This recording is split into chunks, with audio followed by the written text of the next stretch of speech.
visanya ya apa, Miss? Apply visanya ya kamu harus mengisi apa ya? Mengisi visa apa sih? Saya lupa, sorry, saya lupa. Formnya itu apa?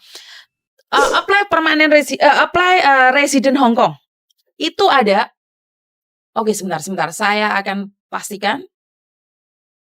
Sebentar, karena saya sendiri tidak berani memberikan informasi untuk entry visa for requirement Hong Kong special. Sebentar ya.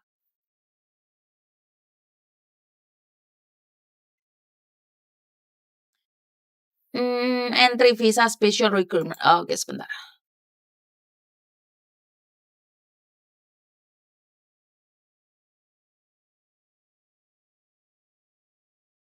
Jadi untuk menikah sama orang Hong Kong, ngisi form untuk visa di lantai 5 sana, plus surat nikah kamu. Jadi isi formulir, surat nikah kamu, fotokopi, KTP kamu kalau kamu pembantu, KTP suamimu, Yapsek Jingming, Teji Jingming. Yapsek Jingming adalah financial proof dan address approve. Financial approve. Kalau bisa buku bank atau slip gaji dan alamat. Alamat apa aja yang bisa dipakai? Water bill. Aduh, kok water bill? Ya, water bill apa? Bill air, bill listrik, bill gas, atau tax. Itu bisa dibilang Teji Jingming. Terus foto pernikahan kalian dan kakak serta akte kelahiranmu. Jadi ada kakak dan akte kelahiranmu di Indonesia.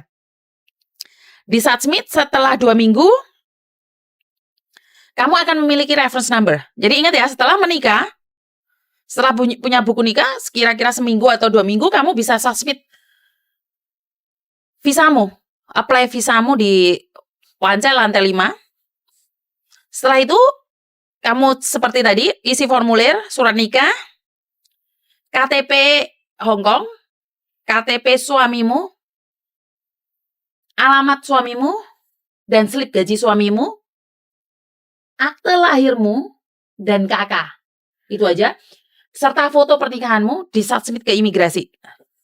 Setelah 2 minggu, kamu akan dapat reference letter.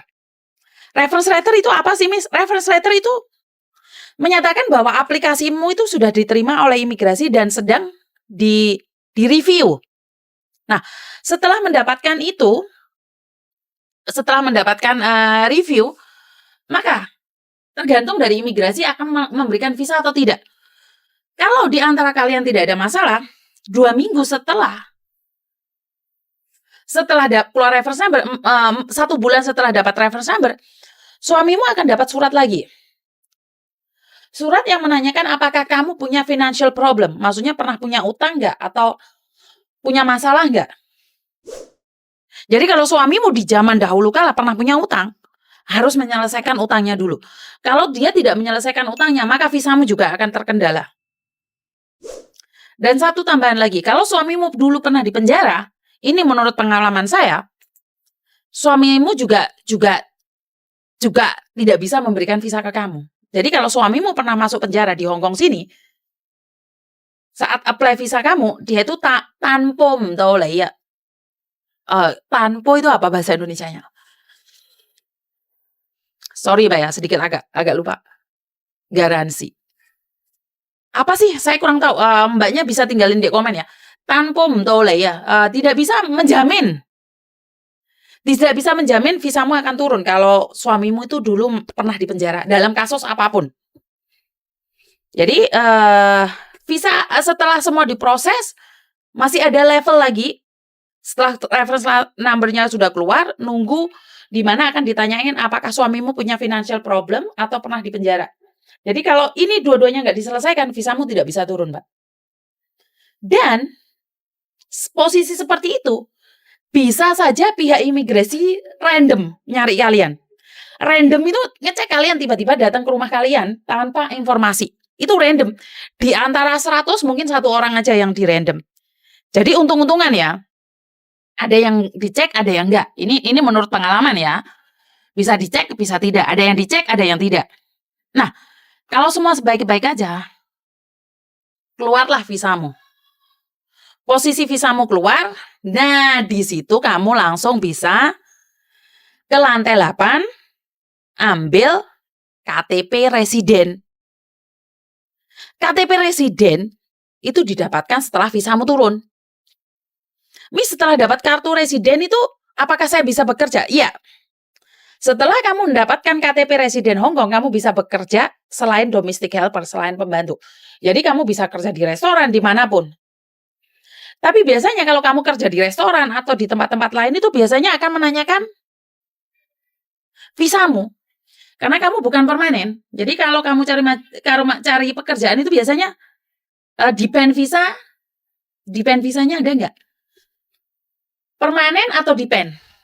Jadi mereka akan nanyain kalau permanen kan nggak butuh visa. Karena kalau sudah permanen nggak punya visa, Mbak. Di sini bisa difahami. Jadi setelah itu kamu bebas. Dan ingat kalau gaji kamu di atas 15.000, setiap tahunnya kamu akan bayar pajak. Nah, pajak itu tergantung dari pendapatanmu berapa. Jadi kalau kamu menikah sama orang Hong Kong sementara dia punya financial problem, punya masalah keuangan, ya jangan harap visamu bisa turun. Karena kan dia sebagai penjamin kamu untuk hidup di Hong Kong, tidak menyusahkan pemerintah. Pemerintah nggak akan ngizinin rakyatnya menikah dengan negara lain, terus nyusahin pemerintah gitu loh, Mbak. Paham nggak? Jadi otomatis Hong Kong akan seleksi ya, mana yang visanya bisa keluar, mana yang enggak. Atau pernikahan palsu, karena yang saya dengar itu banyak sekali pernikahan palsu ternyata di luar sana, di mana mengambil keuntungan. Menikah sama orang yang lebih tua, atau menikah dengan embel-embel ini itu. Jadi banyak sekali terjadi, makanya di Hong Kong ini sangat ketat. Itu aja dari saya tentang pernikahan, karena banyak yang menanyakan kalau OS itu bisa menikah apa tidak. Jawaban saya adalah dengan pasti bisa, tapi masalah visa bisa turun apa tidak itu beda lagi. Karena visa tergantung dari imigrasi. Sekali lagi visa tergantung imigrasi. Imigrasi punya tanggung jawab penuh, dan saya percaya dengan keajaiban, mujizat Tuhan itu pasti nyata. Selagi kamu percaya, berusaha, dan berdoa, apa sih yang tidak mungkin? Jadi itu aja dari saya, kurang lebihnya saya minta maaf. Tidak ada gading yang tidak retak. Begitu juga dengan saya, kalau ada kata-kata yang kurang menyenangkan, ada kata-kata yang agak kepreset, atau kata-kata yang membuat kalian tersinggung, saya minta maaf. Wassalamualaikum warahmatullahi wabarakatuh. Berkat Tuhan mengalir atas kita semua. Semoga semua makhluk bahagia dan bye-bye.